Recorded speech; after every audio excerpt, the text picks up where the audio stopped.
Sir MDCAT के students को हमने देखा है कि वो इंटर में तो बहुत अच्छा स्कोर बना लेते हैं, बड़ी अच्छी परसेंटेज बन जाती है, ए लेवल्स के बच्चे बड़ा अच्छा रैंक हासिल कर लेते हैं, मगर जब बात आती है एमडीकेट के टेस्ट की एक्चुअली, तो सर वो उसमें बहुत अच्छा स्कोर नहीं कर पाते। आखिर ऐसी क्या वजह है? अच्छा, ये बात आपने ठीक कही है। क्योंकि जब फाइनल मेरिट लिस्ट बनती है ना, फिर जो रिजल्ट आता है उसमें बच्चों की परसेंटेज भी लिखी होती है और एमडीकैट का स्कोर भी लिखा होता है और फाइनल मेरिट लिस्ट भी बनी हुई होती है। तो उसमें हम ये बात देख रहे होते हैं कि बहुत सारे ऐसे स्टूडेंट्स होते हैं जिनकी परसेंटेजेस अच्छी होती हैं, बट वो एमडीकैट में स्कोर नहीं कर पा रहे होते, जिसकी वजह से वो नीचे चले जाते हैं। तो वजह क्या है इसकी बात जो हमने देखी है, और अब डाटा से हम मुस्तकिल इसको इवेलुएट कर रहे हैं और फिर स्टूडेंट से हम बात करते हैं, तो बात सामने आती है कि वो स्टूडेंट का माइंडसेट जो है ना, वो थ्योरी वाला होता है। वो असल में होता है कि जब एंटर कर रहे होते हैं, आप ए लेवल्स कर रहे होते हैं, तो आपका जो 8-9 महीने की तैयारी होती है, 8-9 महीने की तैयारी में आप 7 महीने 8 महीने तकरीबन थ्योरी पढ़ते रहते हैं, छोटे मोटे टेस्ट देते रहते हैं, और फिर आखिर में आप सारे फुल लेंथ टेस्ट दे रहे होते हैं। तो वो होता ये है कि स्टूडेंट उसी मोड में होता है। एमडीकैट में क्या होता है कि आपके पास आपने 5 महीने निकाले, 6 महीने निकाले या 4 महीने निकाले, और आपके पास केमिस्ट्री है, फिजिक्स है, बायो है, इंग्लिश है, लॉजिकल रीजनिंग है, इतना बड़ा कंटेंट होता है आपके पास थ्योरी का। फिर उसमें आपने फर्स्ट ईयर की थ्योरी पढ़े हुए 1 साल हुआ होता है, वो भी आपके पास एक चैलेंज होता है। जो ए लेवल्स वाले होते हैं वो इंटर की चैप्टर्स देख रहे होते हैं, यार ये तो हमारे ए लेवल्स में थे नहीं, वो एक चैलेंज हुआ होता है। तो बच्चा अपना बहुत ज़्यादा टाइम स्पेंड कर देता है थ्योरी के पढ़ने पढ़ाने में, और वो ये समझ रहा होता है कि जब तक मैं थ्योरी नहीं पढ़ूंगा, वो पुराना माइंडसेट लेके चल रहा होता है 9 मैट्रिक का, फर्स्ट ईयर का, सेकेंड ईयर का, कि जब तक मैं थ्योरी नहीं पढ़ूंगा उस वक्त तक मेरा एमसीक्यूज को प्रैक्टिस करना या फुल लेंथ पेपर देना मुझे फ़ायदा नहीं होगा।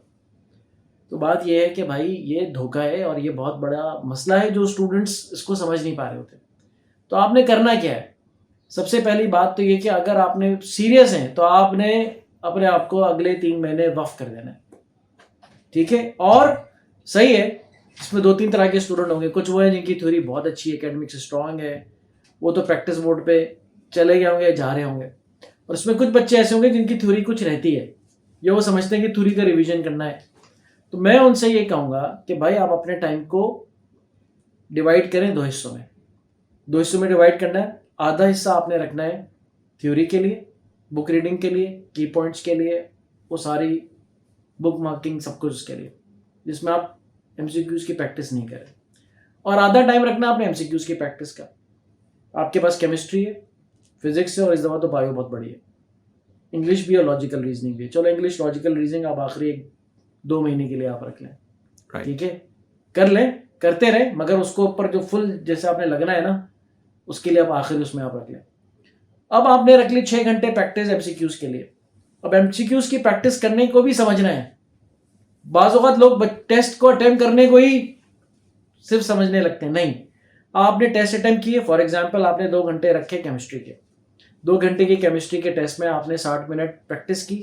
60 मिनट प्रैक्टिस करने के बाद फिर अगला जो 60 मिनट है उसमें वो आपके सवाल जो 15-20 गलत हो गए, वो जो आपके मसले हैं उसको आपने रिजॉल्व करना है देन एंड देयर। फिर इसी तरह बायो में 30-40 एमसीक्यूज किए, 50 एमसीक्यूज किए रोजाना, 1 घंटा प्रैक्टिस किया ऑन एंड ऑफ, फिर 1 घंटा उसके अंदर जो मसाइल आए उनको रिजॉल्व किया।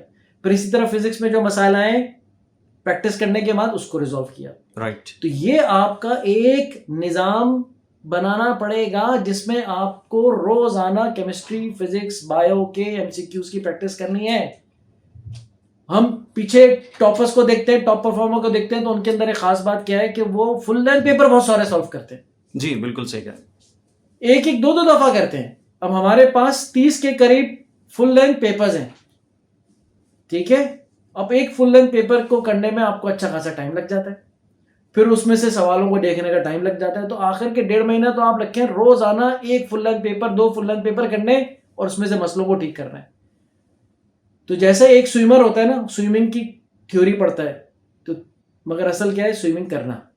तो आपने रोजाना एमसीक्यूज में तैरना है, और तैरने में जो फिर आपको चैलेंजेस आए उनको रिजॉल्व करना है, एमसीक्यूज करने का मिजाज बनाना है, तरह तरह के एमसीक्यूज करने हैं, ठीक है, जो सिलेबस में है, ताकि आपका एक मिजाज बने। मुश्किल, आसान, ये सवाल कैसे होगा, ये सवाल कैसे होगा, ये क्विक कैसे होगा, ये थ्योरी वाला सवाल कैसे होगा, ये कैलकुलेशन वाला सवाल कैसे होगा, you have to give proper attention to it. और अगर आपने 9 महीने से थ्योरी पढ़ने में लगा दिए तो भाई आखिरी महीने में ना आप जब आप फुल लेंथ पेपर करेंगे ना, क्योंकि आपने एमसीक्यूज की प्रैक्टिस तो की नहीं है, और अब एमसीक्यूज की प्रैक्टिस की तरफ आप जाएंगे ना, आपका स्कोर 120, 130, 135, 140 आएगा और इम्तहान 40-50 दिन दूर होंगे और आपको फिर सांस चढ़ जाएगा कि मेरा तो स्कोर ही नहीं आ रहा, और आप दिमाग में लेके बैठोगे मैंने तो सारी थ्योरी पढ़ ली, मैंने तो सारी नॉलेज हासिल कर ली, मगर स्कोर ही नहीं आ रहा, आपका कॉन्फिडेंस गिर जाएगा। एग्जैक्टली। तो आपने करना ये थ्योरी भी पढ़ते रहें और साथ प्रैक्टिस भी करते रहे, और प्रैक्टिस भी करते रहे, प्रैक्टिस में जो मसाइल हैं उनको रिजॉल्व भी करते रहे। इसकी कंटिन्यूअस मश्क, non stop consistent persistent effort with a lot of prayers आपको वो करना पड़ेगा। ये जब आप रास्ता इख्तियार करेंगे इंशाल्लाह तो फिर आपका मसला आसान हो जाएगा।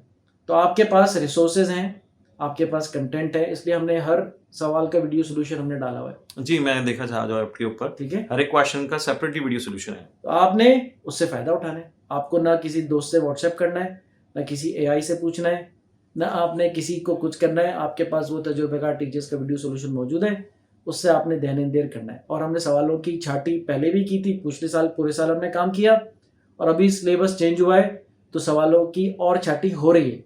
ओके, ठीक है, काफ़ी हो गई और कुछ हो रही है, और एक हफ्ते में वो भी पूरा हम बिल्कुल फिल्टर करके आपको सिलेबस के अकॉर्डिंगली जो हमारा प्रैक्टिस और रिकॉर्डेड लेक्चर आपको तैयार कर देंगे।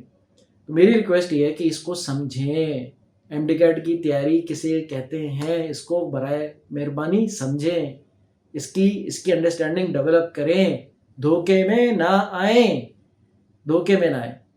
तो मुझे उम्मीद है कि आप लोग खूब प्रैक्टिस करेंगे, स्टूडेंट से मुझे उम्मीद है कि स्टूडेंट प्रैक्टिस करेंगे। ये बनाई इसलिए वीडियो मैंने कि वो प्रैक्टिस करें, प्रैक्टिस करें, प्रैक्टिस करें, रेगुलर प्रैक्टिस करें, प्रैक्टिस से सीखें, और साथ साथ जो थ्योरी में जहाँ जहाँ गैप्स हैं उनके लिए बेशक पढ़ते रहें। तो इसको कंसिस्टेंटली करेंगे और दुआओं का एहतमाम रखेंगे, नमाज़ों का एहतमाम रखेंगे, अल्लाह से मांगने का एहतमाम रखेंगे, तो अल्लाह पाक हर चीज़ में आपकी बरकत दे देंगे और आपको एक इत्मीनान आता रहेगा। ये वीडियो जो हम बना रहे हैं, और इंशाल्लाह हमने डिस्कस किया है कि स्टूडेंट्स के मुस्तकिल मैसेजेस आते रहते हैं, मगर हम एड्रेस नहीं कर पाते, बहुत मसरूफियत होती है। तो हम कोशिश करेंगे कि आपको दिन में एक वीडियो या 2 दिन में एक वीडियो हम बना लें। तो उसमें जो आपके सवाल हैं, जो आपके पेन पॉइंट्स हैं, आप कमेंट्स में लिख दें। जो ज़्यादा सवाल होगा, कोई हो सकता है बायोलॉजी रिलेटेड ज़्यादा सवाल हो, या फिजिक्स रिलेटेड ज़्यादा सवाल हो, या उसमें पढ़ने में जो चैलेंज आ रहा हो, जनरिक एक आपको जो चैलेंज आ रहा होगा, आप उसको लिखें, हम कोशिश करेंगे उस चीज़ पर वीडियो बना लें। तो thank you for your time, follow our channel and our content, best of luck.